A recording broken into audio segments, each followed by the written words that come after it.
The Rise of Kingdoms meetup in Los Angeles. Hey, yo, we got all kinds of new events and different things about the game that we can talk about. We can also talk about the event that just happened. I just got done live streaming this, and we had people there. I had a bunch of friends there, and we were getting the information live while I was on stream. We were talking about it. It was fantastic. So this is the video that's going to go through all of the different events that they're putting in, all the new events, what to expect as the developers and Rise of Kingdoms community managers presented all this information at the Los Angeles meetup. So stick around while we go through it all and what you might be really excited about and what you might be disappointed in.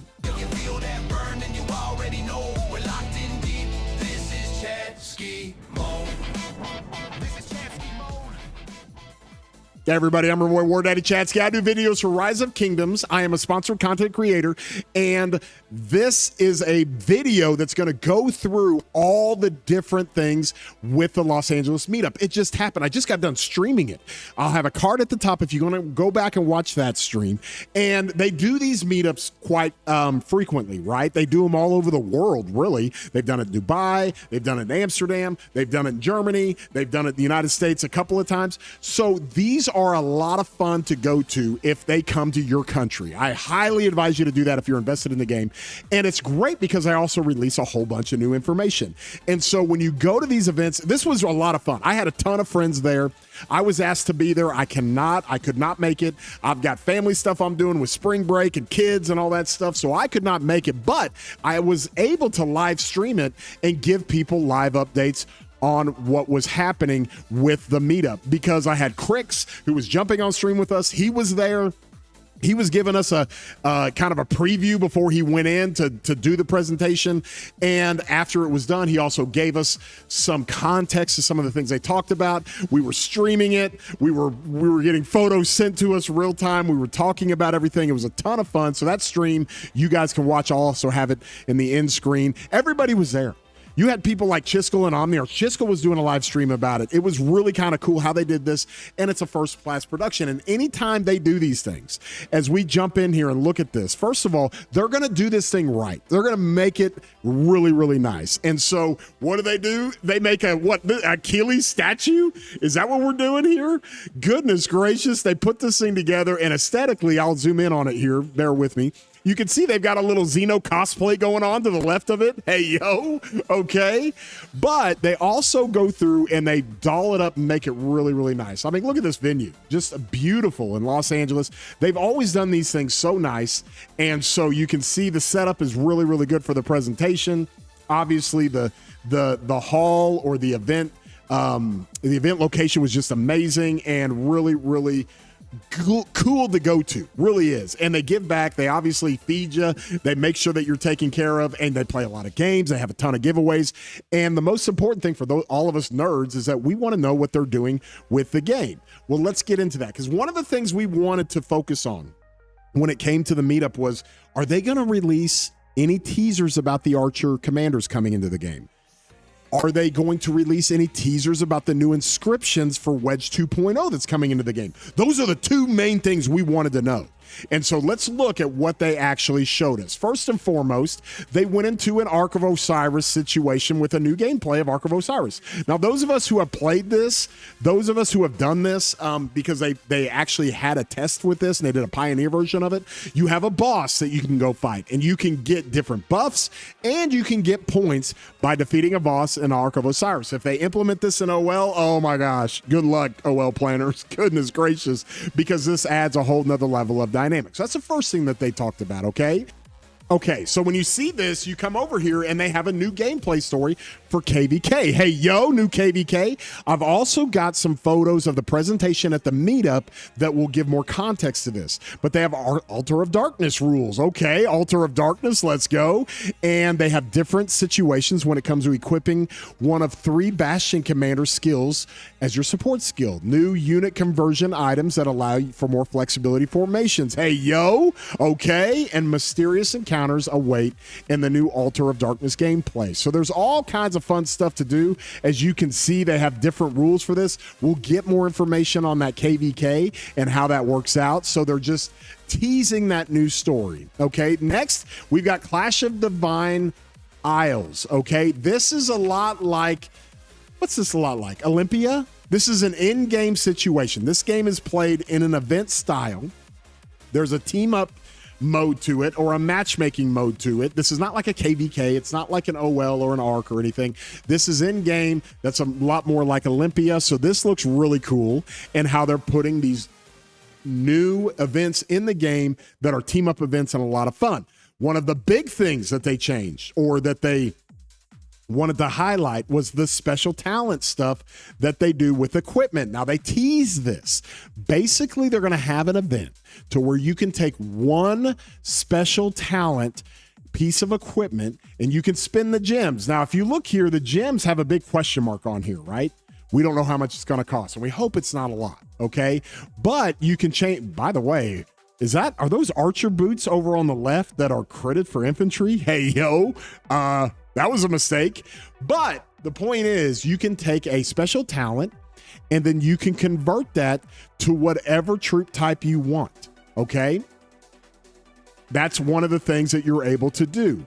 Along with that, you can take any critted or any other equipment piece and you can dismantle it and get a full refund you see at the bottom. Now, this is going to cost gems, and I know that makes people salty. I get it. I understand that. So getting 100% return on a piece of legendary equipment that you have not critted, okay, you haven't invested into refinements, you haven't invested into Awaken, but you can dismantle that and get a full refund on your materials. And those are the two main things. You have a situation to where you can convert a special talent of a piece of equipment. Now, that's going to be a lot of accessories for you guys. Very rarely do you guys have a piece of equipment. You have a piece of equipment for archers that you critted for leadership, or you have a piece of leadership equipment that you critted for archers or infantry or something, and you might want to change that over. But for the most part, I think this is going to be much better when it comes to accessories, okay? And so if you have an accessory that you have a ring or a horn or a drum and it's critted for a particular special troop type that you don't want it critted for archers, you want it critted for cavalry, you can change that. And then obviously the second thing is the dismantling. We all love this, and it works out good to be able to get that refund for any piece of equipment that is not special talented. You get all that refund back. That's always been the issue with dismantling equipment. I've dismantled so much equipment over the years, and now they've done it to where you can dismantle special talented equipment and you can get a full refund back for that. Well, now they're going to do this limited time offer to dismantle any legendary equipment and get the materials back for that. Let's go on to the next thing. Let me shrink this up just so we've got it all here. The next thing that we're going to talk about is the optimizations. There's resource optimizations. Okay, this is in KVK. It's going to be much easier to heal your hospital, be able to use some of these tokens, or these potions, I should say, and be able to get the currency with the acclaim to get some of these potions and heal your hospital at much reduced cost. Reduction of costs and resources and in speed up. So that's really good. Honestly, for those of us who play this game at a high level and we run it down day after day in a KVK, I don't think it's going to affect us much. This is more for your run-of-the-mill casual players who only fill their hospital maybe 10 or 20 times in a KVK, where those of us who play hardcore, we're going to fill it 10 or 20 times in a day easily.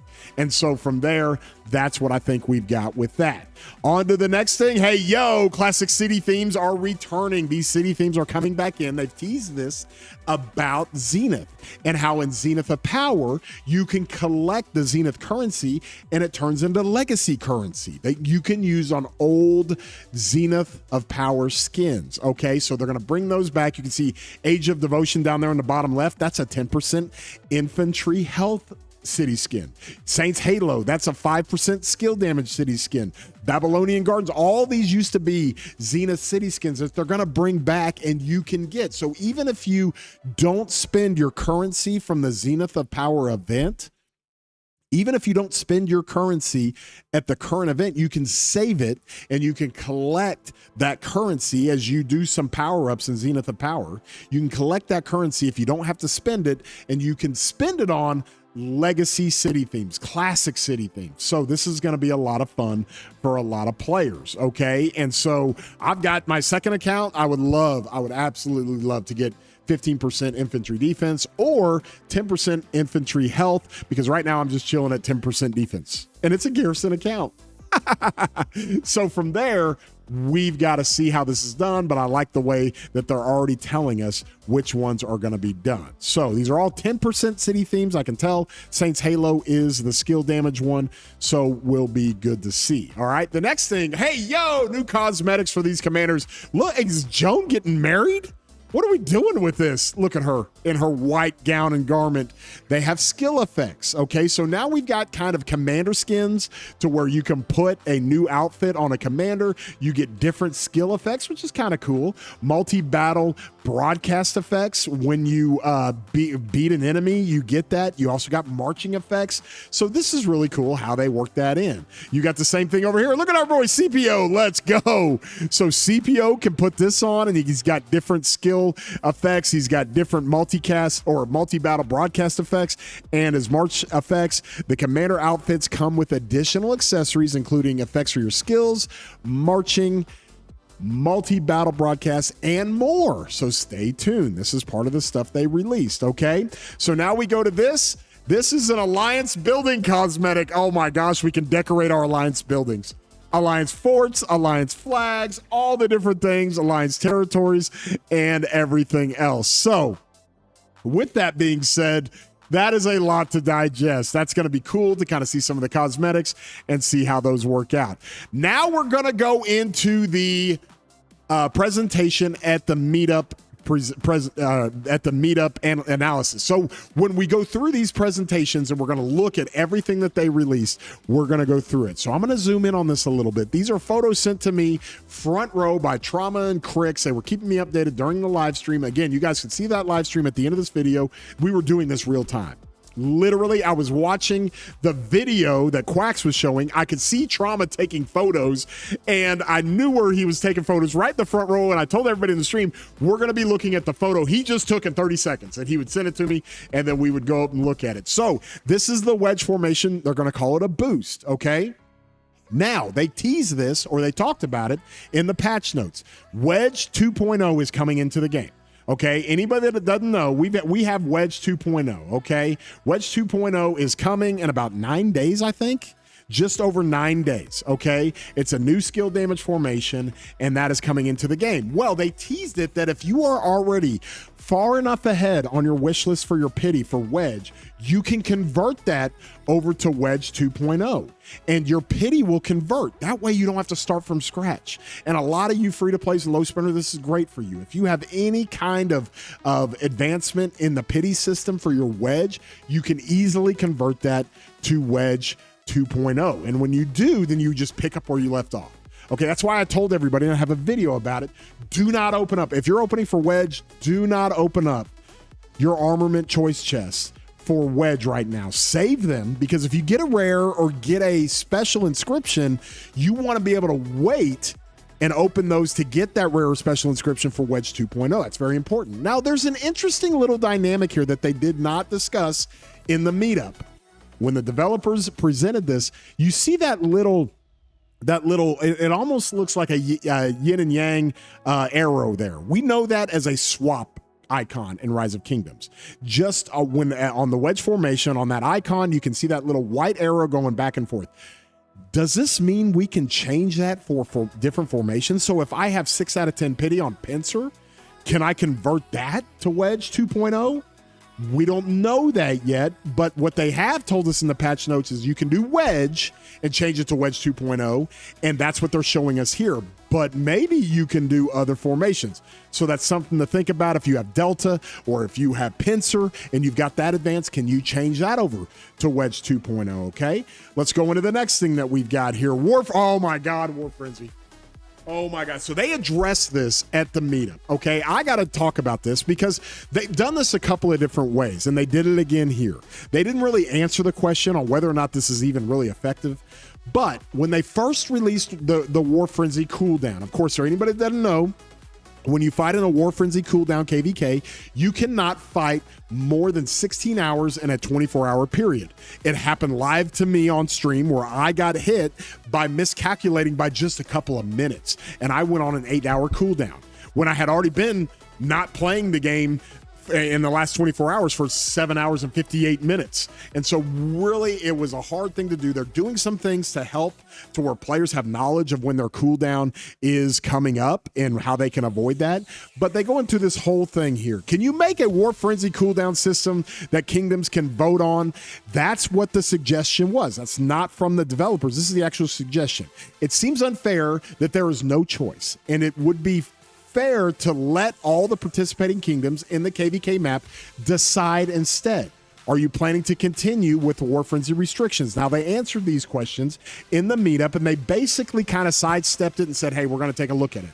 And here's the main thing that I've been saying over and over, so I'm glad they're acknowledging this.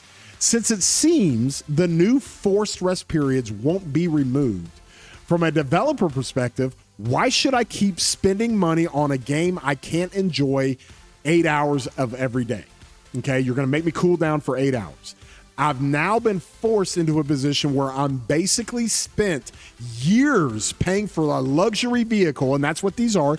The accounts we play, they're an asset that we love to play.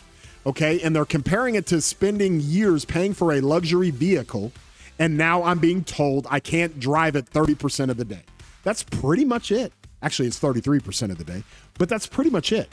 That's pretty much the issue that everybody's got with this. Now, here's what they did when they talked about this. They put up a stat, okay? And I'm going to zoom in on this because this is something you got to think about. They put up a stat, and the last time they did this, when they referenced how many players this would affect based on their information, they said less than 1% of players. Well, duh, it's less than 1% of players, because when you think of City Hall 25 accounts, there's literally 10 to 15 times City Hall 25 farms than there are actual players, and they did it again here. Okay, because they basically said, here's what we found in the rest mode situation. 3% of the players were getting notices that the War Frenzy was getting ready to come up. 2.2% of players, hey, that's me, actually got the War Frenzy put on their account. And then this 94.8% of players didn't even mess with even having a notification. Basically, they didn't even have anything to worry about when it comes to Frenzy. But what they don't tell us is that 94.8% of players are just an insane amount of farms and City Hall 30, 40, 50 million power accounts that just fill. That's what they don't tell you. Because I was in a KVK. I played in it. It was very competitive. The last KVK I played was in it. And it literally affected half the people in that KVK who were actually fighting on their mains. More than half. It was like the majority of players. So this is a little bit skewed when it comes to the actual percentage. It was kind of a non-answer for them as far as addressing this. So, hey, take it for what it's worth. That's not what this video is about. But, hey, they at least gave you that information. They're going to keep the War Frenzy on. They're going to give us a better way to track it, and we'll continue it on down the road. Okay, the next thing, they talk about catching up versus veteran players value retention. So they put these things in, and you can see here, Jeweler's Jaunt, right? It makes it to where younger players can go get prints for accessories that only older players have gotten. Like, you have to be playing the game for a while to get some of the accessory blueprints in the game that older players have. And so I like it. I think Jeweler's Jaunt's fine. I think it's great for younger players to be able to play with that. I'll go ahead and put my little Chatsky mini right here.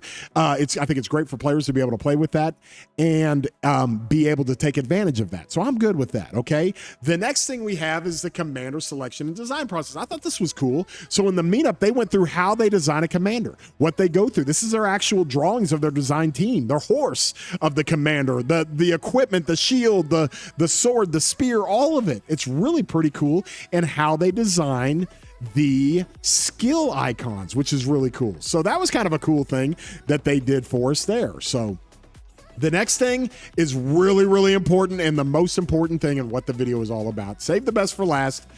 They're acknowledging that the commander swap was a one-off event, but we are considering, so the developers are considering making the Commander Reset event an annual event. And if you don't know, the Commander Reset event is really, really good. Players absolutely love it. We hate that we have to spend the gems for it because I think it's 72,000 gems or 69,000 gems, whatever it was, to get all of your gold heads back if you put all gold heads into a commander, right? It was 100 gems per gold head. So this is a little bit different, okay? Because if they make this an annual event, you don't have to use this and spend all the gems to go reset a commander with 690 gold heads into it. You can find a commander like Boudica. Let's go look at some of mine that I have. You can go find a commander. If we pull this up that I have, let me see. There's got to be some in here. Let me find Boudica. She was a wheel commander, and I remember putting gold heads into her. But I think she also had some heads of her own in here. Okay, yeah, 257 heads. So if I wanted to reset her, if they gave us that event again, I can reset and get 433 gold heads back. And so you don't have to do it for the full 690. Some players can just do it for 200. Some players can just do it for 400. So there's other ways that you can approach that if they make that an annual thing. This got the most applause in LA at the meetup. At the actual live event, this got rousing applause. Everybody loves this. They acknowledge they're not going to do a commander swap, but a commander reset, maybe making that an annual event. Everybody wants that. Everybody. So please go ahead and make that decision. Give that to us because as our commanders get old, we feel like we invested gold heads and we don't even get a chance to use them anymore. So now if you give us this every year, annually, then we at least get something back for the gold heads we put in old commanders that we don't use anymore. Okay, and so from there, we go on to a couple more things. I think the last thing that we have here is we talked about that KVK story. The name is to be determined. You can see that at the top, but you can see, hey, look, they give us commanders and we can use any one of their skills.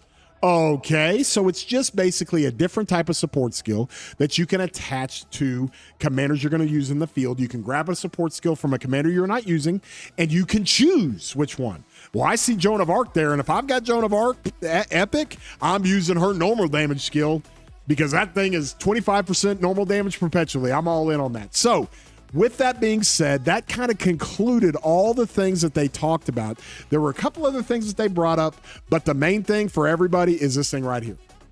The commander swap is not going to be something that they're going to do concurrently. It was a one-off event, but the commander reset event is considered to be an annual event. Let's please pray that they do that for us. So with that being said, tons of information.